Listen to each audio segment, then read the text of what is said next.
Qui dit nouvelle année, dit nouveaux tarifs. Voici tout ce qui change au 1er janvier. C'est d'abord le SMIC qui augmente. Revalorisé de 1,18%, il passe à 1 823 € brut mensuels pour un temps plein. Le SMIC horaire brut, lui, passe à 12,02 €.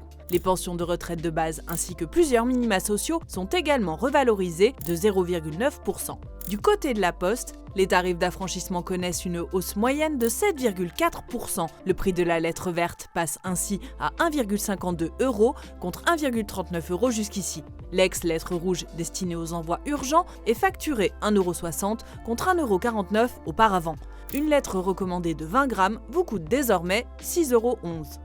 Du côté des trains, les tarifs des TGV Inouï et Ouigo devraient augmenter en moyenne de 1%, soit une hausse inférieure à l'inflation qui devrait s'établir à 1,5% en juin 2026 selon l'INSEE.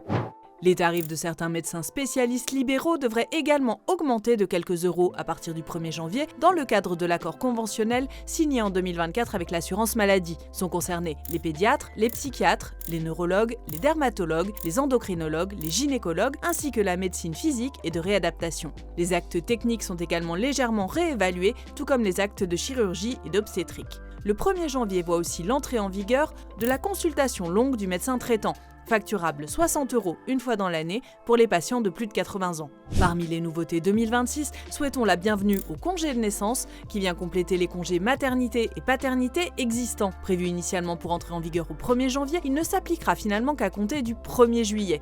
Les parents d'enfants nés ou adoptés à partir du 1er janvier pourront toutefois en bénéficier ultérieurement.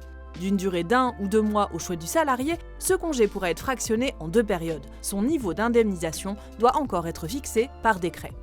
Nouveauté aussi, des plaques d'immatriculation roses font leur apparition. Elles concernent les véhicules neufs avant immatriculation définitive, les véhicules importés en attente d'une immatriculation française, ainsi que certains véhicules d'essai utilisés par des professionnels. Ces plaques temporaires mentionneront désormais la date de fin de validité afin de faciliter les contrôles et de lutter contre l'utilisation prolongée de plaques provisoires au-delà du délai autorisé.